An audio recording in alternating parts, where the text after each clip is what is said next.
All right. So we're back after a very long summer break, and it seems that I've become very rusty in making these hangouts during summertime.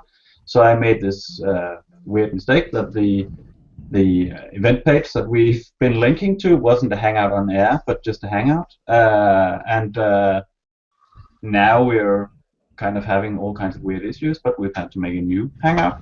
We hope that you're going to follow us through some of these mistakes nonetheless. Today we're going to be talking about this notion of interactive storytelling. We're going to be diving a bit into that, and we're going to be talking about the phenomenon of interactive storytelling, and of course we're going to be touching upon the different ways this plays into education and teaching, and how can we be using the idea of interactive storytelling and games.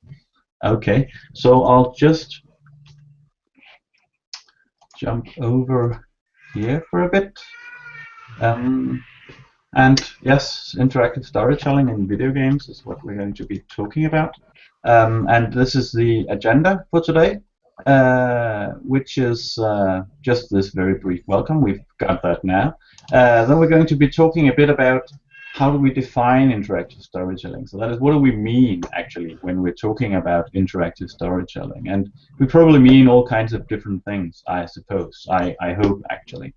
And then we'll be talking about a lot of different games that we like and that we think has got an interesting take on interactive storytelling, which is first off The Walking Dead. We'll be talking about The Wolf Among Us, which is also from Telltale Games, who made the Walking Dead.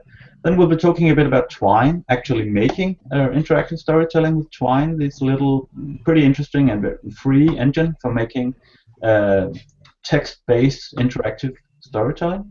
And we'll move on to some other really interesting examples of games, or are they even games, or are they interactive stories more than games? I don't know. In Stanley Parable, Gone Home, and then we'll move on to a thing that's definitely a game, The Last of Us, and finally a ghost story, perhaps, Dear Esther. And if we have the time, we'll talk a bit about other interesting things that's going on in this field of games and learning. But first off, we'll start off talking about interactive storytelling and what do we actually mean. And before we do that, I'll just kick this screen away here and hope that I come back. All right. Before we move on, I'll just quickly say that you can use the Q&A function, of course. So you can. Is it live? I hope it's live. Oh, you can use the Q&A function to ask us questions, and we'll try to answer them as we go along when we see that they're appropriate in terms of what we're talking about at the moment. So please just ask us questions, and we'll try to answer them as good as we can. Okay, but let's kick it off. We've decided to be talking about interactive storytelling, and I'd like to ask you guys actually just to take the focus away here. What are you thinking when you're saying interactive storytelling? What's your thoughts on this? Who wants to kick it off? Tobias, maybe?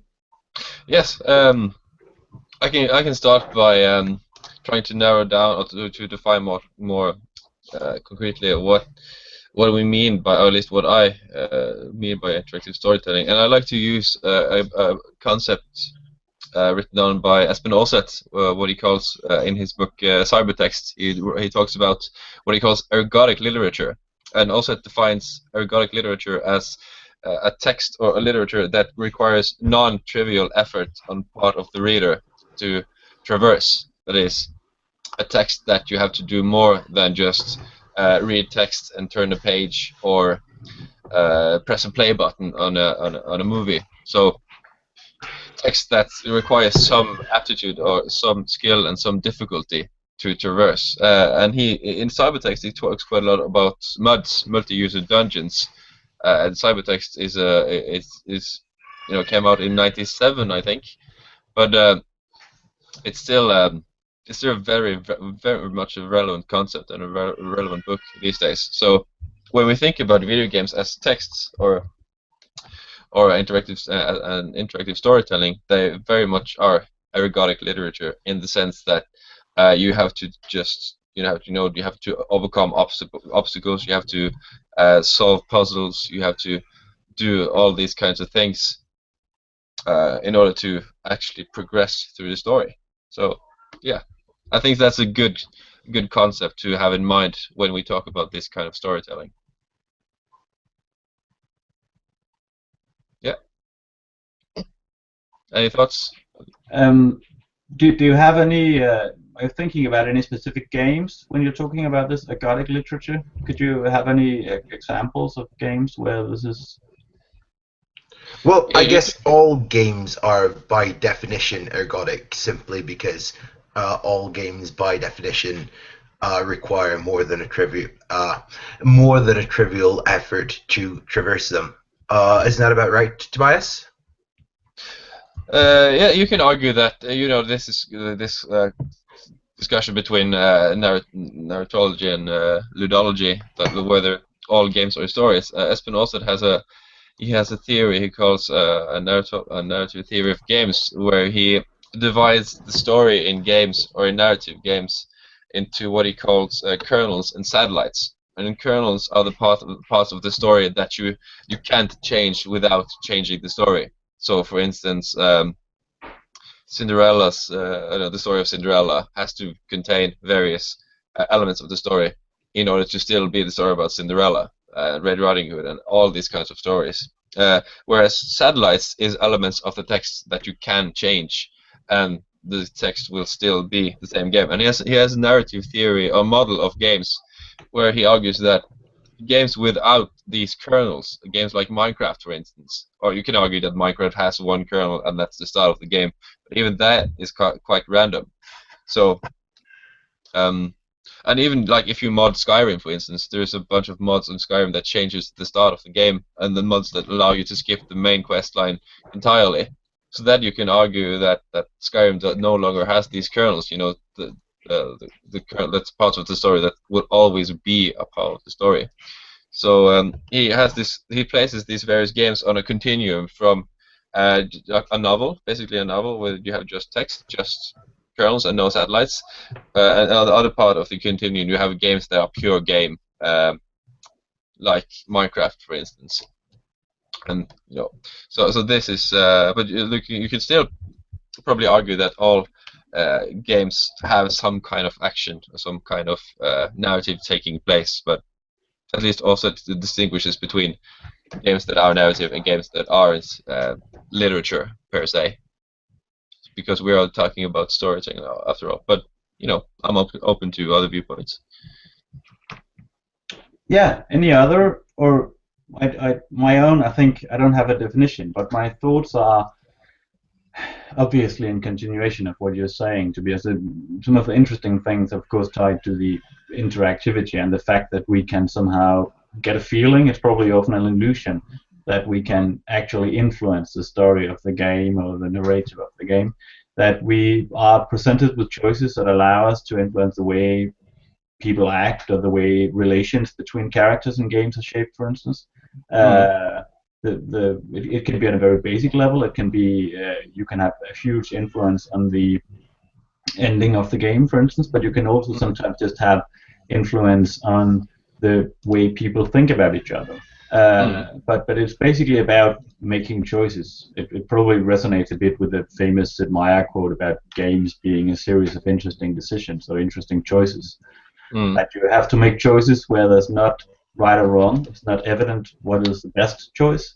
And I think storytelling or interactive storytelling, where you're presented with choices which are not obviously right or wrong or black or white, are the most interesting ones, to me at least. When you have stories that you can influence and you don't really know what's going to happen, you're kind of confused, you're kind of anxious perhaps, that making this choice, is that the right choice really for the progression of the story and for the characters? I think that's one of the interesting things that games can do, making these morally difficult situations for us to navigate. Yeah.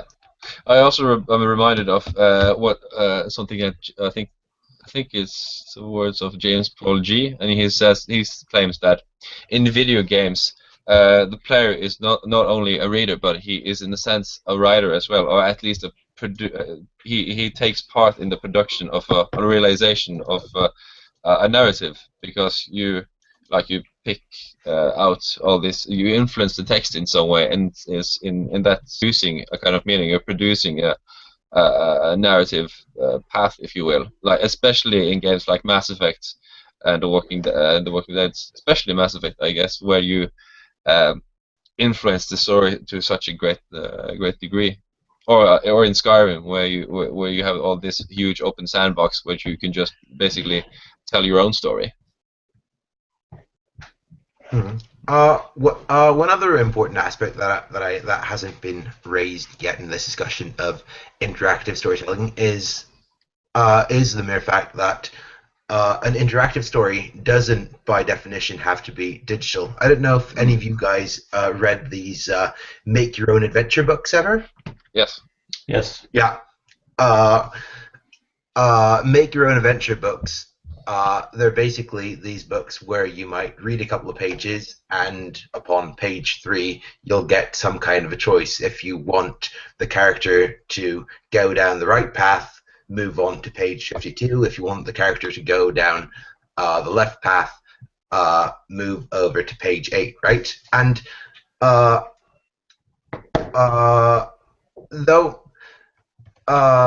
though seldom recognized as high-worthy literature, I believe that using these kinds of techniques, there is at least a very high potential for creating a narrative that can be great. Though then again,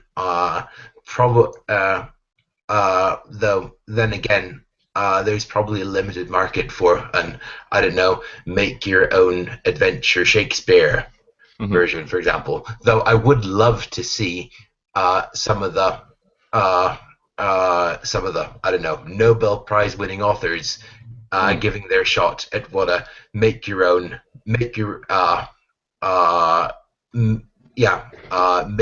adventure style literature could look like. I think you've got a great idea for an education project with Twine right there, Alexander. Take Nobel Prize winning literature or some of the classics and make a branching story path in Twine where you can explore some of the other aspects of the story that probably wasn't told in the books in the first place. Yeah. For those of you who have used to have played pen and paper role-playing games, that's probably the holy grail of this kind of analog interactive storytelling, where you have this group of game master and players who create the story together, and that can not just arise from anything, because you can decide to have power of all the elements of the story.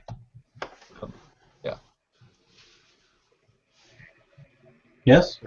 Should we move on to talking about specific games? Or do you want to say anything more about the idea about storytelling? Can you guys hear me? Yes. Oh, great. One of the reasons I use literature in my classes is that it promotes empathy and being able to read a story and relate to the persons in it, and using interactive storytelling is a logical next step, actually being part of the story. And I think that even further promotes empathy and being able to see other people's point of view.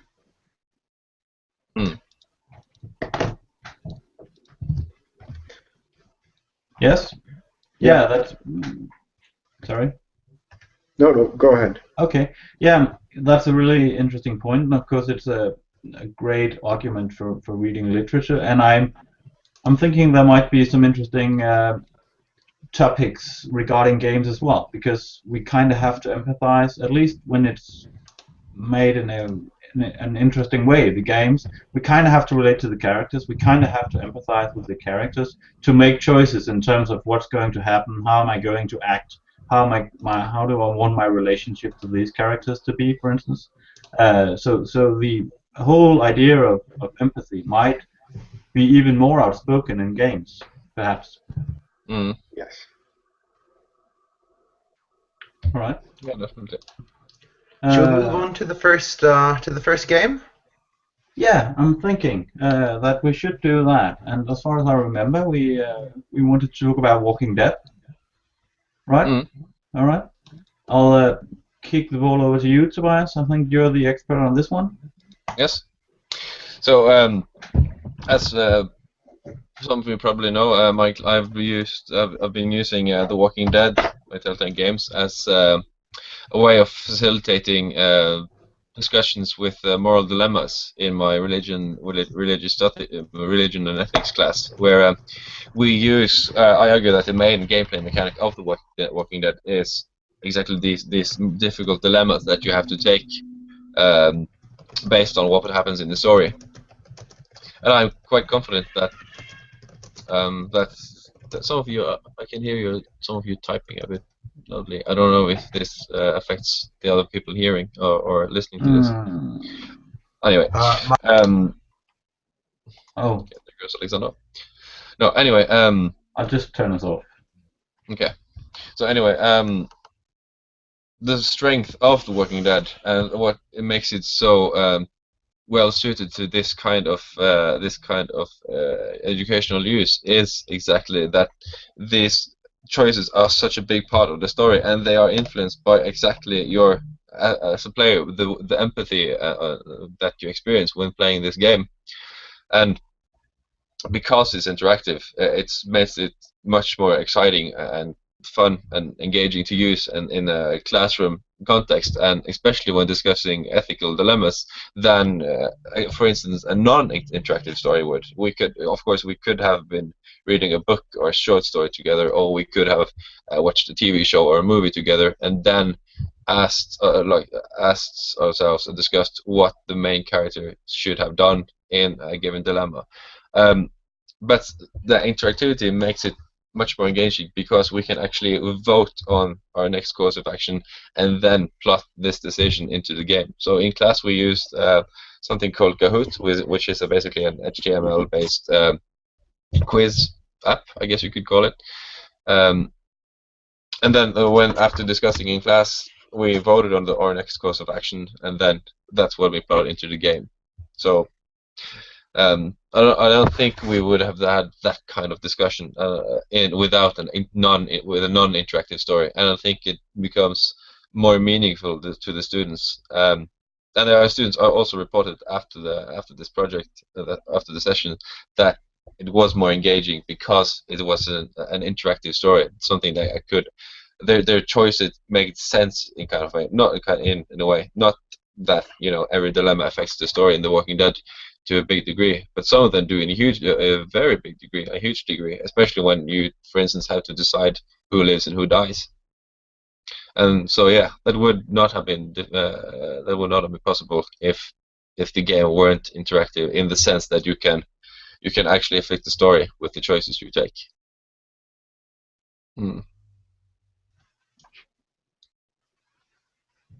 Yeah. Yeah, it's pretty interesting. I think that as you mentioned, that some of the choices doesn't really seem to affect the overall storyline that much. And well, my opinion, I think, is that the really interesting things that's happening with the choices that you make is not so much the overall storyline of The Walking Dead. I'll probably have to say that I've only played the first season because I've been waiting for the last chapter of the second season to come out. But in the first season, it's not so much, to me at least, about these overall or the big storyline, but about the choices that you make which affect the way you think about the character you play and the way the character relates to the other characters in the game. I think that was really what was interesting and quite surprising to me. I think it was one of the first games I played where I felt that my choices influenced relations that much because I kind of really grew to care about some of the characters in the game, and then I had to make really difficult choices about not just should they live or die, but should I give them food? How should I treat them roughly, or should I be nice, or what should I do to these people? And often it was not possible to make an obviously good choice. So I had to make decisions that I didn't like making, but nonetheless it was necessary. And I think that on that level, the emotional level, the relationship level, was the most interesting thing that The Walking Dead did in terms of storytelling, actually. Yeah, I agree with you completely in that. You can probably compare this or draw a parallel to the outrage of the ending of Mass Effect 3. Where people complained that your choices really didn't matter, and the ending was at least the original ending was pretty much the same. Anyway, sorry for spoiling the ending of Mass Effect 3 for you guys. But like, it's not the way. It's not the end that counts. I guess you could say it's the way. It's the journey to the goal that counts, and especially in these very difficult games where there are no black and white answers in solutions in The Walking Dead. There are only various shades of gray that you have to choose between, and so you're kind of faced with your own morality. At least if you're invested enough in the game to actually, trigger those kind of responses that you would be triggering if you were in a real life difficult dilemma. You're kind of faced with your own morality in a sense that you have to make choices based on what you, as a player, as a reader, feel is the correct action to take. So yeah, I remember.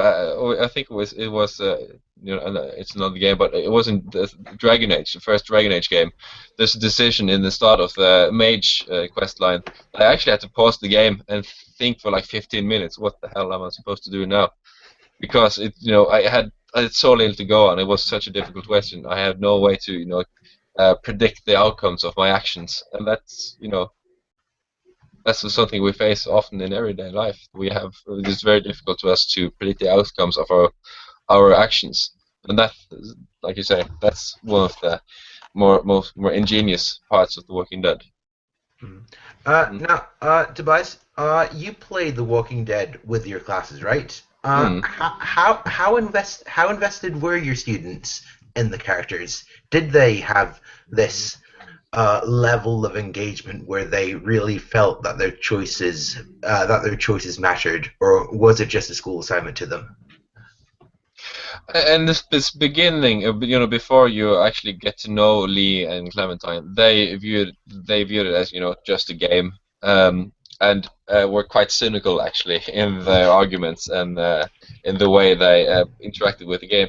But after a while, I heard arguments like, "No, you can't do that. Think about Clementine." Or yeah, do that. Kenny's an asshole. He doesn't, arguing with basis in how they related to these characters. And especially ethics of relational ethics, which is one of the four ethical theories we used, would not have worked at all if they didn't have a relation to if they didn't feel sympathetic towards Lee and the other characters. So in episode 2 of season 1, when you have to choose who gets to eat, all of my students, I have three classes of in total almost 90 students, all of them chose Clementine. So because she's Clementine, Lee has to take care of Clementine. Of course, she gets to eat. So yeah, they after a while, especially for those classes who got to play episode 2, it was fairly clear to me that the relationship that my students had with these characters in this video game actually affected the way they argued. They argued as if Clementine would get sad if she didn't get to eat.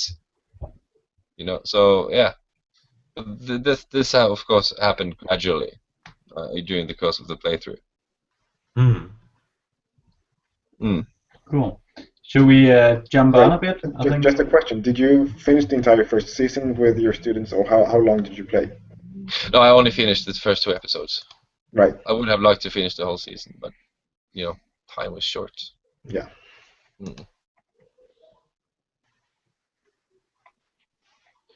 Should we move on to, I guess, The Wolf Among Us is next on our list today? I'm thinking we should do that, but maybe we should just have there's some different comments and questions in the Q&A panel. Some of them are comments. Some of them are questions. I think we've got one here that we might answer now because it kind of relates to what you've been talking about, Tobias. I'll try this one.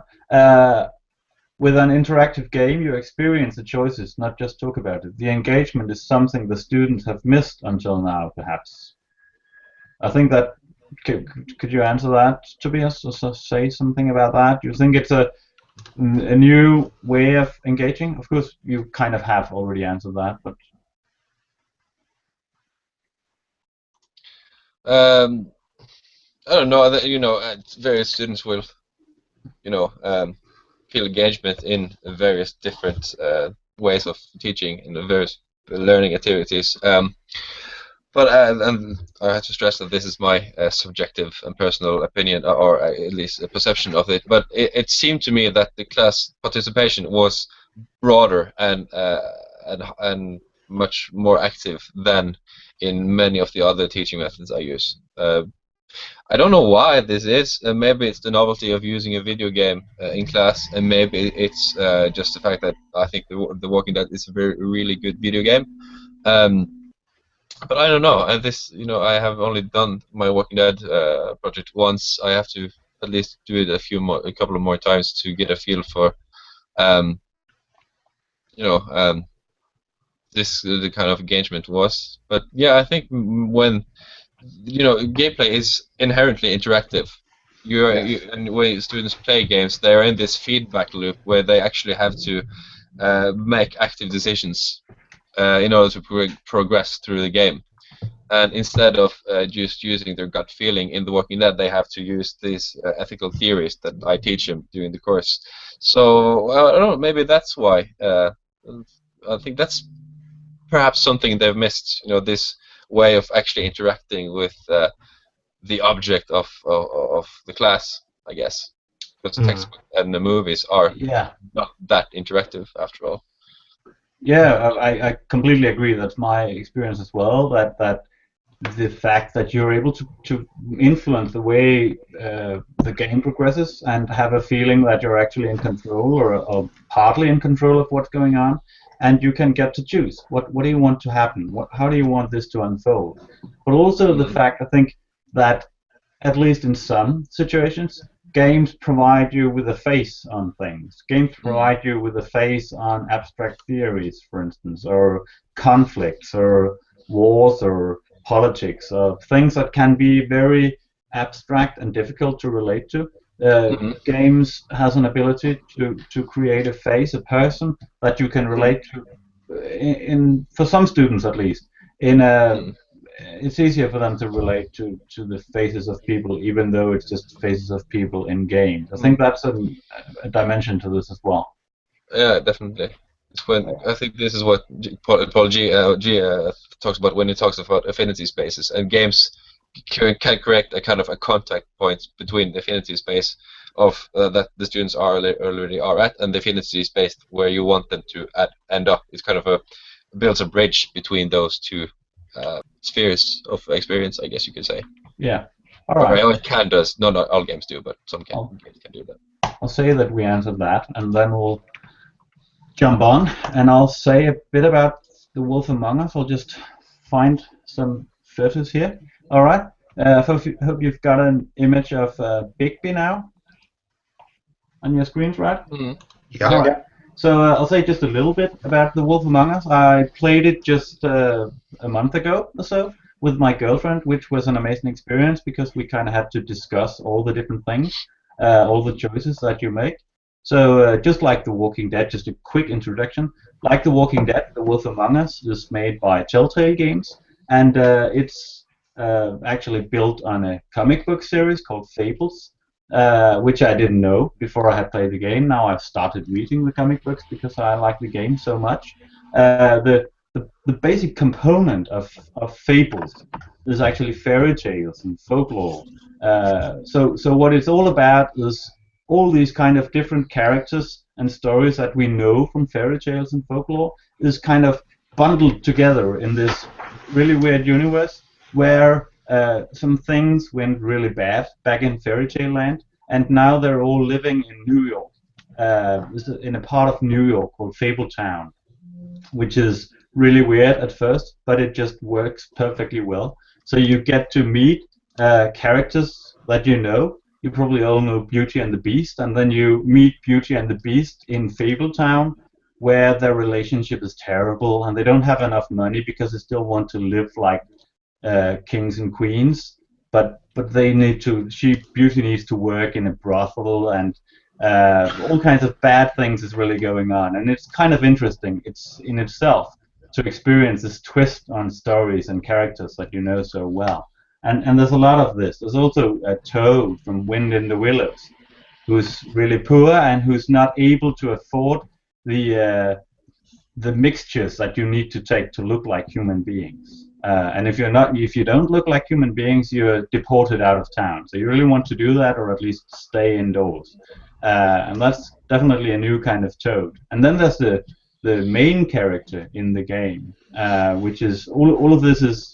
It makes up for a great story, really. That you're playing the big bad wolf from Little Red Riding Hood, and the big bad wolf from the Three Pigs as well.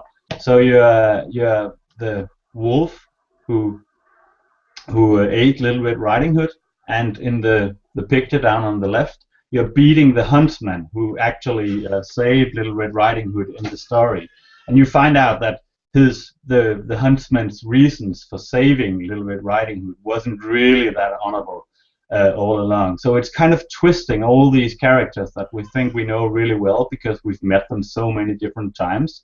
And for instance, the pig here, one of the Three Pigs, is like a really fat pig, and it's really lazy, and it's just laying in a sofa by Big Bad Wolf. In some weird way they've become friends, and now he's just laying there and smoking and drinking whiskey. And it's like a pretty bleak outlook on the fairy tales that we knew as children, where they were kind of lighthearted, most of them. It's not. It's definitely a very bleak story that creates a lot of morally ambiguous situations because you're playing this wolf, and you, right from the beginning of the game, you kind of have this feeling that, all right, he might look like a man, he might look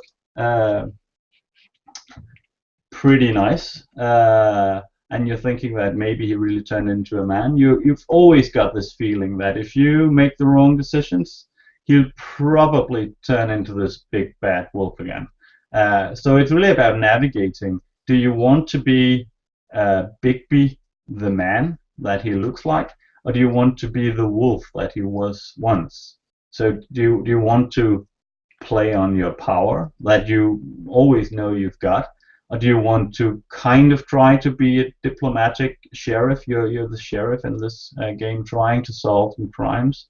And I think that's one of the balances, one of the lines you have to thread all the time. For instance, you've got Tweedledum here, and he's like a henchman or a goon. You're fighting him, and you can decide whether you want to kill him or whether you want to let him go.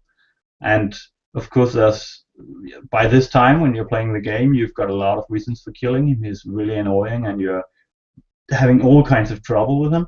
But on the other hand, you don't really want to be Big Bad Wolf. You want to be a human being who's treating all the other fables nicely and fairly because you are the sheriff. So that's kind of difficult. I think I actually killed him for some reason. I probably thought that I would like to stop all the trouble with this guy, so I just killed him, and that kind of changed my outlook on the game. And it also changed because the way that the games play out. Telltale games, of course, do a lot to make you reflect on the choices you make, and you can see when you've played a chapter, you can see what all the other players who've been playing this game, what kind of choices they have made. And it always kind of makes you want to reflect on this when you find out that you made a really evil decision that nobody else made playing the game, or when you've been much nicer than everybody else. You can, all while you go along, you get to reflect on what you do in this game. So there's kind of at least two layers in this in terms of storytelling. Of course, there's the whole character cast of people that you know and love from fairy tales, that you see in a completely new light. I think that's really interesting and it works really well. And then of course there's the whole interactive element of you making choices as to how the story plays out. You can save people if you want to. You can kill them. You can be late for saving people if you made another choice earlier in the game. And then of course there's the same thing as in Walking Dead. You choose how you want to relate to people. You choose how you want other characters, or at least you can try to influence how other characters think about you. And that's a big part of the game as well. So there's like the whole story of the game, and then there's the relationships. And I think it reminds me a lot about the way Walking Dead played out, but it might be, I don't know, a little more focused on the story of the game, about finding out who actually did this and so on. All right, and I think it's really a great game. I like it very much. I like it for the atmosphere, which is great. The style of the game is really wonderful. It reminds me about the movie Drive. The characters, all these fairy tale characters, are really interesting, and the story, the intertextuality, and of course the choices again just works really well with the choices. As I said, I played it with my girlfriend, and we just had a lot of discussions about this. What do we choose? Where do we go? And it makes for a great game to talk about with other people. I think that's a testament that it kind of works. All right. I think that's more or less what I wanted to say about The Wolf Among Us. Any of you guys played the game? I really liked it. I played it over a pretty short amount of time because we got so engaged in playing it. I haven't played it yet, but now I really want to play it. Yeah, me too. So, just out of curiosity, how many people did kill them? I don't remember that. I think it was probably a fair share because he was really annoying and he was really making trouble all the time.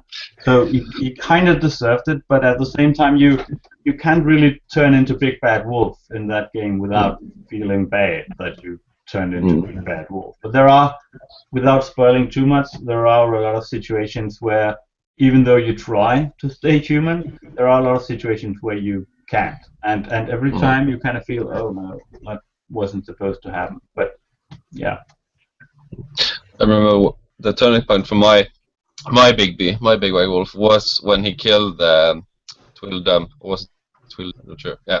Anyway, because then I decided to roleplay him consistently as the big bad wolf, because that's that's what I made myself. Okay, this is how my wolf is. And I remember at the end of the game when you get this presented with all the decisions you made, I felt like the game was telling me, look how awful a person you are, basically. So,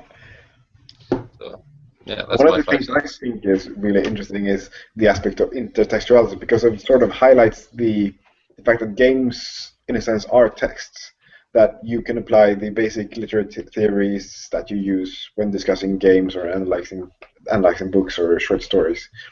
And I find that really useful, since being a language teacher, I've got this whole set of tools and approaches to texts that I can basically apply to games now, which is really interesting. Mm-hmm. Yeah, and what I suppose would be especially interesting with these interactive stories is analyzing how the same characters are different in different playthroughs of the same game. So, characters like the wolf in this game that you just showed us, Matthias,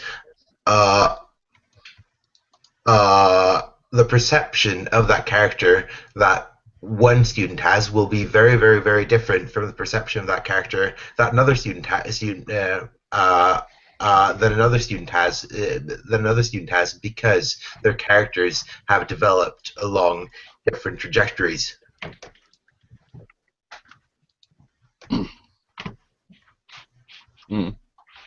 Yes.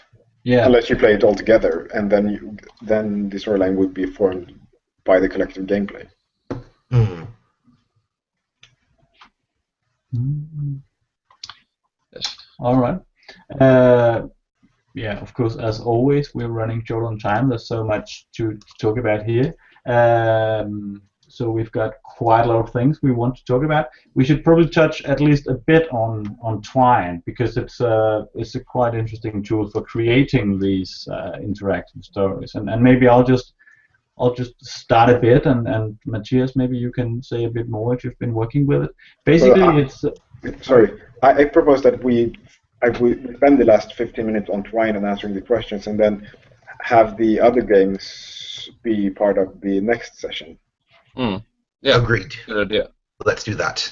Yeah, I think that's a good idea, because there's really a lot to talk about here, and it might be a good idea actually just to decide now that the next hangout in a couple of weeks is going to be about interactive storytelling as well. So we kind of make a two-part hangout here. So let's talk a bit about Twine, and I haven't been using it in school, I have to admit, but I've been suggesting it to a lot of teachers, and I've heard from several teachers who's been working with Twine, which is a really simple editor or engine for creating interactive stories, which is mostly text. You can use images and sound and such, but it's mostly just text that you construct different text blocks. So you just write a story, and then you select what part of the story is going to be links to other part of the story, and then when you play through the game, it's basically reading and then selecting which part of the story you want to click, which again translates to where do you want the story to go. And it's extremely simple and really easy to use to create your own interactive stories, to, for instance, as we talked a bit about earlier, to create to translate stories that are already fixed. You know the ending of Cinderella, you know the ending of the Harry Potter books, but maybe you want to create different endings so people can try to explore another perspective. I know that some teachers, for instance, have been using actual known fairy tales, and then talked about what would have happened if this or that, and then you can make a Twine game that explores that. So you can try out different perspectives. I think that's really interesting as well. Any of you have been working with Twine? No, I'm in the process of playing through some stories just to see what games, because my intention is to have my students create their own Twine's interactive stories. But first, I want to have them play a few good examples, just to make sure that they know what's possible to do within the tool. And there's an impressive range of stories. It's basically an ocean of possibilities, really. Yeah. Do you have any favorites you could tell us a little bit about? There's this one story called Castle, Forest, Island, and Sea. It's made by Open Learn, an Open University. It's basically, I haven't played all of it, but the first few chapters. It's an introduction basically to philosophy via the interactive story. So you're faced with it's the concept from The Walking Dead, but taking to another academic level, I would say. It's all even, but it still maintains this narrative and the storyline. That I think. There's this one game which is really short and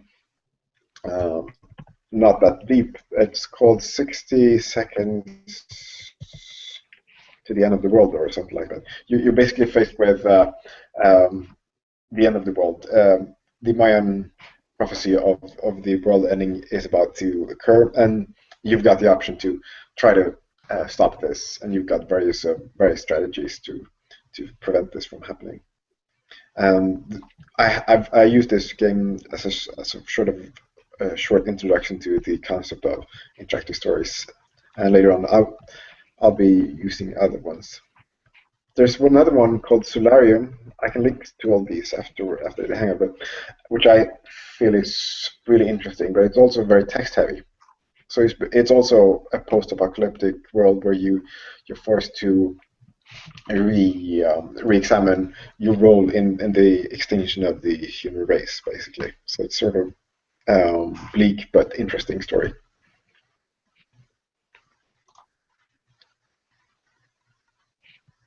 So those are the ones I've tried so far. So yeah.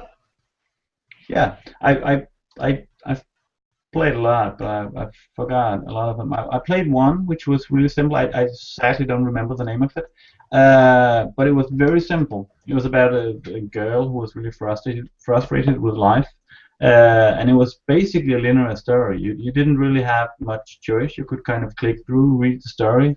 Uh, Things happened to her that she didn't really appreciate, to put it mildly. And in the end, the only real choice you got was whether or not you would choose to uh, think of her as being pathetic or not. It was really a very strong story, very short, and the fact that you've got only more or less, there were a few choices, but more or less one important choice in the entire game, and that was how you wanted to think about this poor girl. Was she pathetic, or was she actually a really strong girl that kind of uh, pushed through some really difficult things in her life? That was it worked really well with me.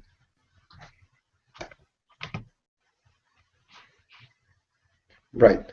There's another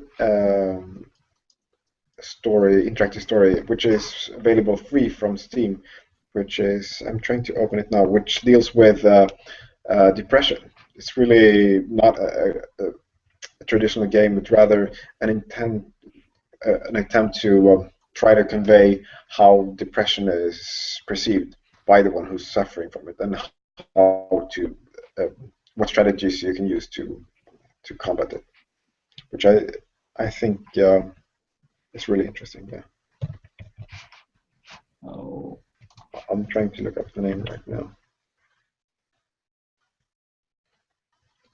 But have any of you tried using text-based games, interactive stories in your classrooms? I haven't used Twine, but a tool that I've been looking a lot at lately is a tool called Inklewriter, which is basically much the same concept as Twine, uh, though with a user interface which is even easier and has a very low bar for participation for most students. And one of the things that I'm planning to do with this later on in the year is to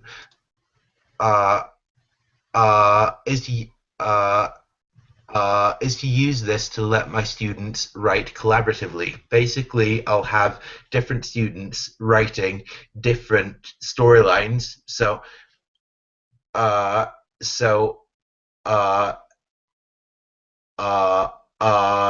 every time the reader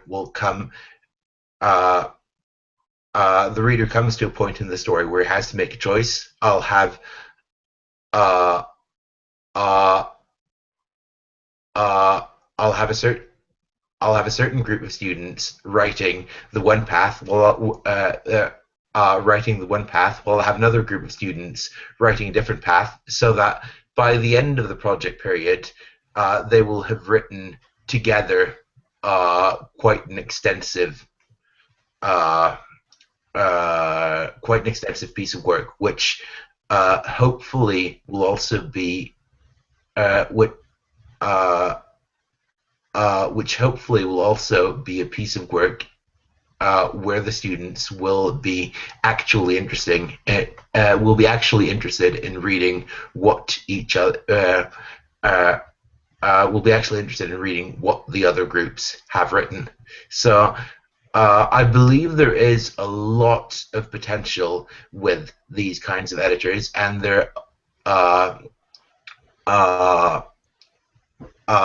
a whole range of different opportunities for how this can be used in a classroom setting. That's a really interesting approach. But I suppose you need to make sure that the first, before branching off, you need to have a solid story and a genre and a feeling that everyone needs to follow on just to make sure that it's coherent, right? Yeah. The plan is that I'll write the framework for the story myself. Oh, right. Basically, I'll write the first few. Uh, uh, uh, basically, I'll write. Basically, I'll write the first few pages, and also give the students some limitations as to where they may be allowed to take the story, simply so that it doesn't turn into a poor novel in some cases, or any other Right. creative solutions like that are beyond the creative range that I want my students to. Would want my students to move in on a project like this. But beyond that, the different groups would have very, very much liberty in deciding, okay, which kinds of directions might we want to take this. Right. We've got one question I'd like to answer, which is, what do you guys think about games where the story isn't necessarily interactive? Games like Bastions, Thomas Was Alone, etc. So, Matthias, could you please activate that one so people know Yes, we're answering that? active now, so you can just go ahead. Yes. Before I even answer, I haven't played either Bastion or Thomas Was Alone, but it's interesting that those two were brought up because I had a discussion with one of my classes in English, and this class is the program they're going is they're the goal of the program they're having is to actually make games. They're part of their courses are on constructive games, and so a lot of these students have got really great interest in games. And a lot of people actually, when we had a discussion on what types of interactive games we were going to discuss and analyze during the course, Thomas Was Alone and Bastion were some of the options that were presented. And I think that narrative games lend themselves more to analysis and discussions, but I think stories that aren't that interactive still merit some discussion and analysis because they, in my opinion, they're also texts that could be applied, which could have these same theories applied to them. Mm. And after all, you're still controlling a character that's doing verbs within the story. Yeah. Basically. I'm seeing that we're closing in on our ending time here. Should we try to wrap this up for today and then pick it up again? Pick it up again for our next show. Mm.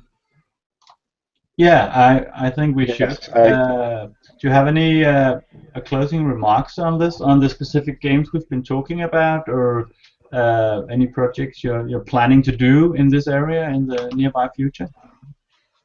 I am planning to use The Walking Dead and Twine as well, and maybe some other games as well, and having the students make their own interactive stories. So this is really interesting to discuss with you guys.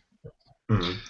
I have a really interesting project that I'll start in mid-November where I'll be using a really interesting project in mid-November where I'll be using Gone Home in English class, which I'm really, really looking forward to. So, but that again will be something we'll address much more next week and maybe again later on as well. I just got an idea of how to use. Maybe I could use Twine or Enkelrider in one of the projects that my student has to go through in Norwegian, where they had to perform a small literary project or like a presentation, basically. So I was just thinking maybe they could use these kind of tools to reinterpret some of the classical works of fiction from the Norwegian literary canon, or something like that. But that's something that just popped into my head right now. I have to dwell on it, I guess. But I don't know. Maybe it could be a possibility. Do it, Tobias. Do it. Do it. Yes. We all back you up on this. Or we support you in whatever you decide to do, however crazy it may be. I think I mentioned before we had this long break that I'm part of doing a small project with a library and a school and an author, where kids in the 4th grade, it's a bit younger than some of the kids we're often talking about, or students we're often talking about. Kids in the 4th grade are going to find a work of literature that they like. They're going to be in groups, and then they decide upon a book that they like. It can be more or less anything, probably. Any work of literature, any fictional book that they really like, and then they're going to be working with that to translate it into something they can feel they can create in Minecraft. I'm pretty excited about seeing what they're going to come up with. But it's about kind of making the pictures you get in your head when you're reading a book, trying to make these small kids make these images explicit and try to work with all the interpretations that we're making of the empty spaces that we are filling with our own imagination. Try to see what happens when you're going to read the book, not just to read the book, but to interpret what's going on in the book and to create some part of that in Minecraft. And there's a lot of things that can go terribly bad in that project, but I'm pretty confident that it's going to be interesting. I hope to be able to tell more about that in some upcoming hangout, but I've got high hopes for that project. All right. Unless you've got anything, I think we'll call it a day and finish off this hangout on interactive storytelling. I'm a bit ashamed about all the weird hiccups we've had, and I think all of them are my fault. Being rusty and all, maybe a bit tired. I'm not going to lie about that. But it's been very much fun. I really love this topic. It's so interesting. There's so many things to do with interactive storytelling in education, both in terms of looking at the games that are made and understanding these games as texts that do something differently from the books we know, but also in terms of creating your own stories and exploring what it actually means to build these interactive stories. So I definitely recommend anybody interested in working with games to also look at this interactive storytelling and games that do that well. And I think we'll be back probably in a couple of weeks, but stay tuned for that. And then we'll be talking about some other games and some other examples of working with interactive storytelling. So I think that's that for now. And thank you for watching, and I hope you'll be back for our next hangout. Just stay tuned at the GBL Scandinavia.com website. All right. Bye-bye. Bye-bye. Thank you. Take care.